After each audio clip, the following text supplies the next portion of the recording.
আসসালামু আলাইকুম ওয়া রাহমাতুল্লাহি ওয়া বারাকাতুহু। সুপ্রিয় শিক্ষার্থীবৃন্দ এবং অভিভাবকবৃন্দ, আজকে আমরা নতুন আরেকটি বিষয় নিয়ে হাজির হয়েছি। সেটা হচ্ছে 2025 সালে যারা ক্যাডেট পরীক্ষায় চান্স পেয়েছে তাদের মধ্যে রাকিব নুর রাজ হচ্ছে একজন স্টুডেন্ট।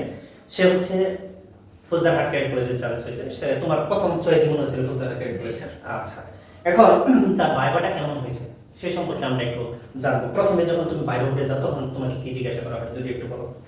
প্রথমে আমি ভাইবা বোর্ডে গিয়ে তাদেরকে বললাম may I come in sir, তারা বললো আসো। তারপরে আমি আমার চেয়ারের কাছে দাঁড়ালাম, পরে তারা বললো টেক ইউর সিট, ইংলিশে বলেছিল আমার, পরে আমি চেয়ারে বসছি। তারপর আমাকে ইংলিশে জিজ্ঞাসা করছিল যে ইন্ট্রোডিউস ইয়োরসেলফ ইন ইংলিশ। তারপরে আমি সুন্দর মতো সবটা আমার পরিচয় দিলাম ইংলিশে। তারপরে ইংলিশে পরিচয় দেওয়ার পরে আমাকে জিজ্ঞাসা করলো যে তুমি কি গান পারো? আমি বললাম জি স্যার। পরে বললো যে একটা গান শোনাও। পরে তাদেরকে আমি একটা গান শোনালাম। কি গান শোনাইছো তুমি? আমি স্যার ধন ধানে পুষ্পে ভরা গানটা শুনিয়েছিলাম। আচ্ছা, ঠিক আছে। পরে কি শুনে কি তারা কি খুশি হয় নাই? জি স্যার, গানটা শুনে তারা। তুমি কি এটাকে আগে থেকে শিখে গেছিলে? জি স্যার, আমি আগে থেকে গান শিখছিলাম, একটা কবিতা শিখেছিলাম আর গজল শিখেছিলাম একটা, তিনটা। আচ্ছা, তারপরে তোমাকে জিজ্ঞাসা করা হয় গানের পরে? গানের পরে আমাকে জিজ্ঞাসা করেছিল যে তুমি কি টিভিতে কোনো সময় বিতর্ক দেখো? আর এটার আগে জিজ্ঞেস করেছিল যে ইংলিশে বিতর্ক কি। পরে ইংলিশে ডেফিনেশন দেওয়ার পরে আমাকে জিজ্ঞেস করলো যে টিভিতে কি কখনো বিতর্ক দেখেছো? তারপরে আমি বললাম জি স্যার। পরে বললো বিতর্কের বিষয় কি ছিল? পরে বললাম যে স্যার এই শিক্ষায় জাতীয় মেরুদণ্ড। আচ্ছা, তারপরে হচ্ছে কি তোমাকে কি ওইখানে বাইবা বোর্ডে পত্রিকা পড়তে দেয় না? জি স্যার, আমাকে প্রথমে ইংলিশ পত্রিকা পড়তে দিয়েছিল, the daily star.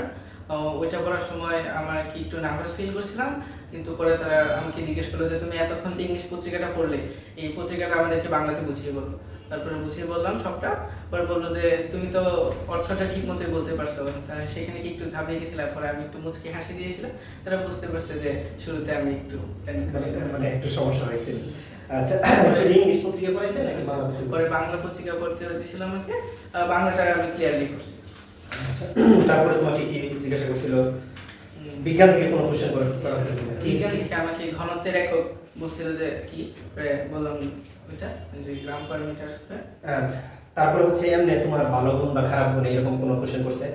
G sir, আমাকে জিজ্ঞেস করেছিল যে তোমার তিনটা দোষ বলো।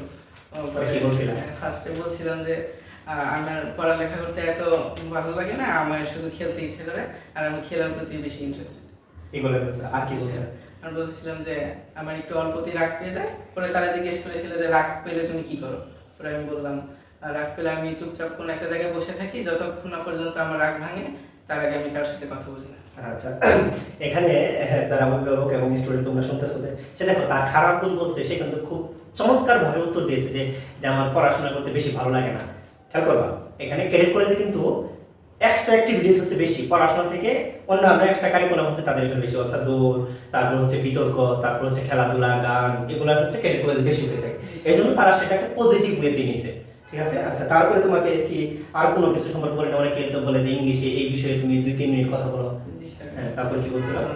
আমি আগে থেকে আর কি ইউনিট প্রিপারেশন নিয়ে গেছিলাম ইংলিশে কথা বলার। তারা আর কি আমাকে একটা পেন্সিল দিল।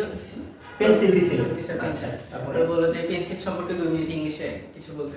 আমি 2 মিনিটের আরো বেশি বলেছিলাম, কিন্তু পরে তারা বললো যে আচ্ছা তুমি এখন থামতে পারো। আচ্ছা, তারপরে আর কি জিজ্ঞাসা করছিল তোমাকে?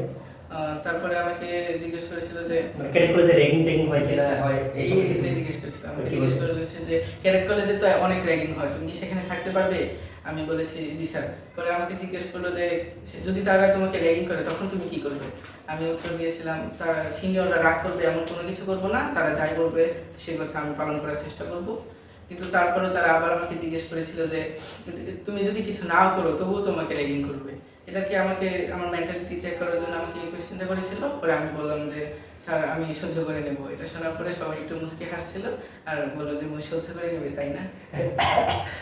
আমার তো সবার কথা শুনে এখনই হাসি পাচ্ছে যে একজন ক্লাস 6 এর একটা ছেলে, হ্যাঁ, বয়সী কত হয়েছে 12.5 সর্বোচ্চ, হ্যাঁ, সে কিভাবে সুন্দর মতো এই বাইবা বোর্ডে 3 জন, কয়জন ছিল বাইবা বোর্ডে? 3 জন ছিল। তার দেখে যে তোমরা যারা স্টুডেন্ট দেখতেছো তারাও দেখো যে 3 জন মানুষ ছিল। একজন মনে হচ্ছে প্রিন্সিপাল ছিল, একজন মেজর ছিল, একজন এক্সপার্ট ছিল। আচ্ছা, এই 3 জনের সামনে কত সুন্দর করে স্মার্টলি সে প্রশ্নগুলোর জবাব দিতে পারছে। অবশ্যই তোমার গাইডলাইন ভালো হতে হবে এবং অভিভাবকদেরকে আমি বলবো যে ভালো গাইডলাইন ছেলেমেয়েদেরকে দেন, তাহলে আপনার যে স্বপ্ন, আপনার স্টুডেন্টদের যে স্বপ্ন, সেই স্বপ্ন আপনি পৌঁছাতে পারবেন, সেই স্বপ্নে আপনার শিক্ষার্থীরা পৌঁছাতে পারবে, সন্তান পৌঁছাতে পারবে। আচ্ছা, তারপরে রেগিং এর পরে তোমাকে কোন ধরনের প্রশ্ন করা হয়? র্যাগিং এর পরে আমাকে জিজ্ঞেস করেছিল যে ক্যাডেট কলেজে তো এক্সট্রা কারিকুলাম অনেক বেশি, আর পড়াশোনার তো এত সময় দেওয়া যায় না, তুমি কি কম সময়ে বেশি পড়া গ্যাপ পূরণ করতে পারবে? আমি বললাম যে জি স্যার, আমি কম সময়ে আমার পড়ার গ্যাপটা আমি পূরণ করতে পারবো। আচ্ছা, তারপরে হচ্ছে যখন এটা বলা শেষ হয়, তোমার কি কতক্ষণ ভাইবা নেওয়া হইলে তারপরে তোমার বাবা মাকে নিয়ে যায়? আমার স্যার 25 মিনিটের মতো আমার ভাইবা নেওয়ার পরে আমার একাই তোমার 25 মিনিট ভাইবা নিছে? জি স্যার। আচ্ছা, তারপর হচ্ছে তোমার বাবা মাকে নিছে। তোমার বাবা মার সাথে কয় মিনিট ছিল? বাবা মা বেশি ছিল না, আমার বাবা মা 5-6 মিনিটের। আচ্ছা, তোমার বাবা মাকে কি ধরনের কোশ্চেন করা হয়েছিল?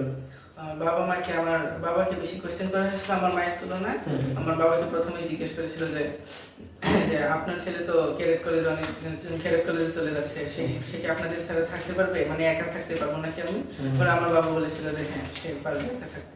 আচ্ছা, তোমার মা কি কোনো প্রশ্ন করে না? না, আমার মাকে এত বেশি প্রশ্ন করে নাই। মাকে শুধু প্রশ্ন করেছিল যে সে কি কষ্ট করে অভ্যস্ত নাকি, সে কি কষ্ট করতে পারবে, সেখানে গিয়ে কি ক্লান্ত হয়ে যাবে নাকি? পরে আমার মা বলছিল না, তার কষ্ট করে অভ্যাস আছে। আচ্ছা, তুমি তো আমাকে বলছিলে আরেকটা কোশ্চেন করছিল যে তোমার বাবা মাকে সে কি কষ্ট করতে পারে কিনা। আচ্ছা, ঠিক আছে। আর হচ্ছে তোমার বাবা মাকে এই কোশ্চেনটা মনে হয় করছিল যে আপনাদের কি কোনো বাড়তি ইনকাম আছে কিনা। জি স্যার, এটা আচ্ছা, তোমার বাবা মা দুজন হচ্ছে চাকরি করে, এর বাহিরেও বলছিল যে আপনাদের বাড়তি কোনো ইনকাম আছে কিনা, তখন তোমার বাবা মা কি বলছিল? এটা আমার এই কোশ্চেনটা আমার বাবাকে করা হয়েছিল। পরে বাবা বলছে যে হ্যাঁ, চাকরির পাশাপাশি আমাদের গ্রামের বাড়িতে কিছু ফসলের জমি আছে, ওইখান থেকে আমাদের কিছু আর্ন হয়। আচ্ছা, যাই হোক, তাহলে এটা হচ্ছে ভাইবার সামগ্রিক প্রক্রিয়া গেছে। তারপরে তুমি এখানে চলে, তোমাকে কি চকলেট টকলেট দেয় কিছু? জি স্যার। এটা কি তুমি বের হয়ে যাওয়ার সময় চকলেট দিচ্ছে নাকি ওইখানেই দিছিল? না, বের হয়ে যখন বলছিল যে তুমি এখন যেতে পারো, তখন আমি যখন আমার সিট থেকে উঠে দাঁড়ালাম, তখন আমাকে চকলেটটা হাতে দিয়ে বললো যে এটা তোমার জন্য।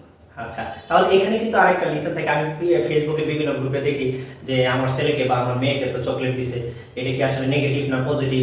আসলে যে আমরা দেখলাম যে হচ্ছে রাদের কাছ থেকে শুনলাম যে তাকে চকলেট দিছে, মানে কি তাদের মধ্যে এক ধরনের পজিটিভ থিঙ্কিং কাজ করছে, চিন্তা কাজ করছে, এই জন্য হচ্ছে ছেলেটাকে একটা চকলেট দিয়ে দিছে যাতে হাসি খুশি থাকে, এবং এটা একটা পজিটিভ ভাইব যে হচ্ছে সে ক্যারিয়ারের চান্স হয়েছে। মোট কথা একটাই, পরিশ্রম করতে হবে ভালো করে, এবং সেটা অবশ্যই নিয়ম মেনে সঠিক ওয়েতে পরিশ্রম করতে হবে, ঠিক না? সঠিকভাবে যদি যে কোনো স্টুডেন্ট যদি পরিশ্রম করে, তাহলে ইনশাল্লাহ আল্লাহ তাআলা তার হচ্ছে উপর রহমত করবে, এবং তার ইনশাল্লাহ ফাইনালি ক্যাডেট হবে, যেটা ক্যাডেট রাদের হয়েছে। আমার অসংখ্য স্টুডেন্টদের ক্যাডেট হয়েছে, যেহেতু এখন রমজান চলতেছে, সবাই যার যার অনেকের বাড়িতে চলে গেছে। সো আজকে আমরা এই পর্যন্তই শেষ করছি। সবাই ভালো থাকবেন, সুস্থ থাকবেন, আল্লাহ হাফেজ।